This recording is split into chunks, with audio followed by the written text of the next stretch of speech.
Hey, I'm Craig, and welcome to the Econ of Book Club. Today we're reviewing The Prosperity Paradox by Clayton Christensen, Efosa Ojomo, and Dillon. I was excited to read this book. I'm a Clayton Christensen fan. Obviously, his Innovator's Dilemma has had a huge impact on the tech world today. I've also liked his recent book, Competing Against Luck, and his Jobs to be Done theory, which actually comes into play here in this book, Prosperity Paradox.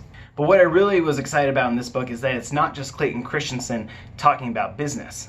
It's Clayton Christensen talking about business in developing countries, which is a spot that I'm interested in. That's where a lot of my research is in, working with developing countries. Let me give you my quick feedback. I like this book. It's something that I'm already recommending to students. I think a lot of people, including economists, will get a lot out of reading it. I do have some reservations though. So let's talk about what the Prosperity Paradox is about. The Prosperity Paradox is a manifesto of sorts that's targeting us towards making innovations that help people get access to things they didn't have access to before. They discuss targeting non-consumption, which means getting products to people who weren't consuming them before, rather than innovating on products and making them better for the people already consuming them. So we talk about health insurance today in the US, and we're trying to improve health insurance for a lot of people who are already insured. But there's a good portion of the population that doesn't have health insurance. And so targeting non-consumption would be innovations in healthcare. They can get to those people who don't have insurance yet. And in fact, insurance is one of the examples they use in their book about targeting people in developing countries that don't have insurance. If you're familiar with Clayton Christensen, you're going to recognize some of the things at the beginning. He talks about different innovations, such as sustaining innovations, efficiency innovations, and market-creating innovations. Market-creating innovations are what they say is the key to prosperity in these developing countries. That's when you get an innovation that actually delivers this product to people who never had it before. This vocabulary is already starting to change the way that I'm looking at developing countries, and even at our own country. I see something new and I ask myself, is that an efficiency innovation or is that a market-creating innovation? So that's a good sign that this is a good book and that it's already changing the way I look at the world. If you're familiar with Clayton Christensen books, you're going to be familiar with the pattern that you see. They lay out the theory, and then they dive into a bunch of case studies that demonstrate the theory. And you go all over the world. They start talking about Korea, Japan, the US, Mexico, Nigeria. They do a really good job of pulling examples from all over the world, and it really helps refine your view of the theory. With that summary, let me tell you what I liked and what I didn't like about this book. The thing that I liked about this book is it really changed the way I'm thinking about growth theory. Growth theory, I feel like, has focused a lot on production. And what you produce is determined by how cheaply you can produce it.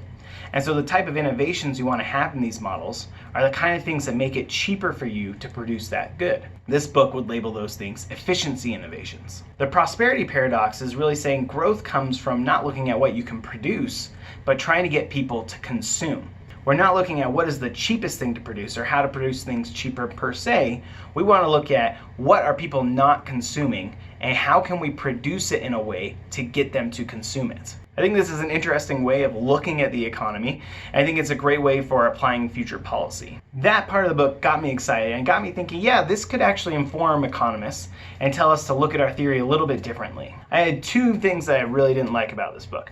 First, it's hard for me to falsify the model, and maybe I just haven't given it enough thought, but it's hard to me to think of an example of when this model would be the wrong thing to think about. Let me give you an example. Microcredit. Microcredit was this idea of getting credit and banking services to people in poor countries that didn't have those services. And this was touted for a long time to be this revolutionary change in developing countries. So we can look at this and say, well, people creating microcredit thought they were doing a market-creating innovation, bringing services to the poor in a way that they would receive them and in a way that would give them access to something they never had before. But a lot of the research since this innovation has decided that it really hasn't had that much of an impact on developing countries. So why didn't this market-creating innovation have the change that we expect?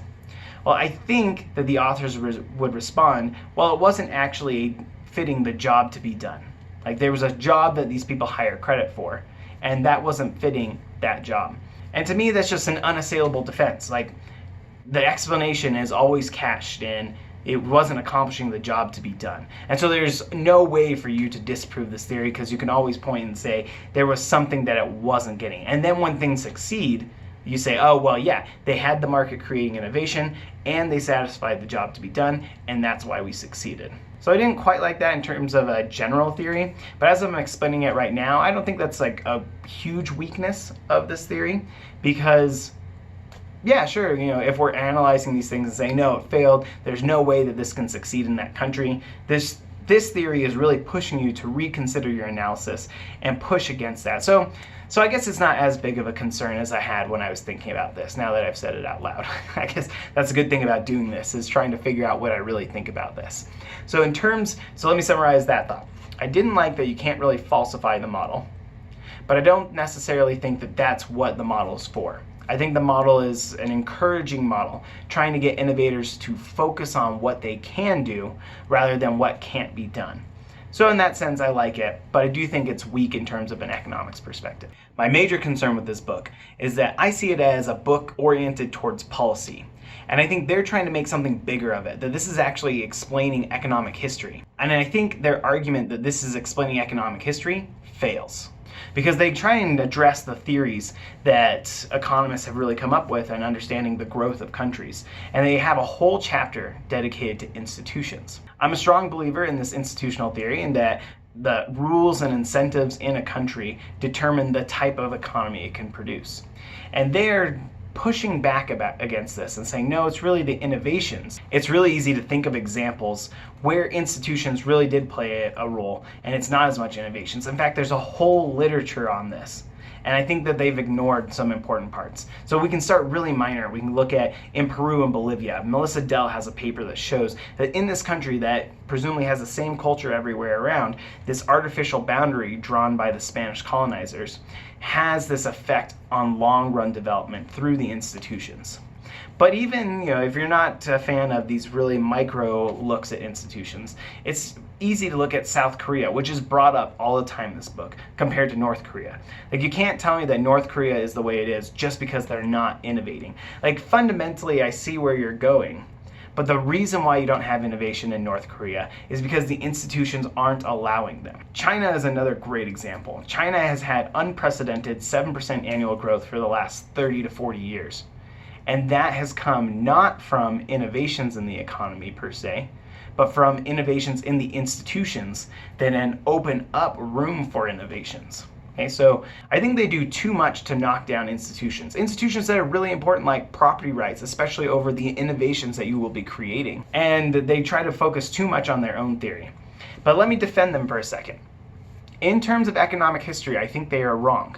But in terms of policy, I think they're spot on. I understand why they're talking about institutions in that chapter, because the focus for a lot of these groups is trying to improve institutions. And what they're saying is there's very little margin that we can actually affect through policy to change institutions in other countries. Forced institutional change isn't going to necessarily produce the prosperity that we expect. And so at that point, I totally accept their argument. I totally accept that we are probably wasting a lot of our money trying to reform institutions in other countries when we can really be focusing on promoting innovations. Fine, I accept that. That's the way they should focus on it, though, is as a policy tool, not as an explanation of economic history, because I think that it massively fails in terms of economic history. They conclude the book with a discussion of policies and what we should be doing to improve innovation in these countries. And I think they left out something that was really interesting that came up in my mind as I was reading this. They talk about how we're wasting a lot of our foreign aid on projects that aren't going anywhere. And I totally agree with that. I understand we are wasting tons of aid, but they don't really give us a plan on how we can reform that. They say foreign aid should focus on market creation innovations, but how do we get to that point? Because it's really hard for us to do that because it doesn't produce something, and they acknowledge that. It's difficult to do that. I think the implication from their study is that we should set up foreign aid like a venture capital firm, where we have a bunch of projects going on in these developing countries, focus on market creating innovations. And if we have 100 of these going on, 90 of them fail. They don't actually produce anything. But those 10 that do succeed are transformative. They bring market creating innovations to these citizens in developing countries, and they then prosper because of it. So I think the logical next step from, if you really believe in this theory of market creating innovations and jobs to be done, that you should start investing in a venture capital like firm that's going to improve foreign aid in other countries. I think there's room to experiment with that. We send a lot of foreign aid, obviously it's less than 1% of our GDP, but still, it's a lot. The US contributes a lot to foreign countries. And it seems like there's room to carve out a section of that for this VC-like endeavor to see if it actually could succeed. I think it has great potential. So in conclusion, I recommend this book. This is something I think is interesting. It's not perfect, but that's what these books are supposed to be. They're supposed to get us thinking, and it definitely has done that. So it's successful. I think you'll enjoy it. If you liked it or if you have some concerns about it, comment below. Tell me what you think about this book. I put a link in my description to this book on Amazon, as well as links to some of other Clayton Christensen's books and things that I've also thought of as I've gotten through this. Thanks for joining me today on the Econ of Book Club. I hope to see you next time.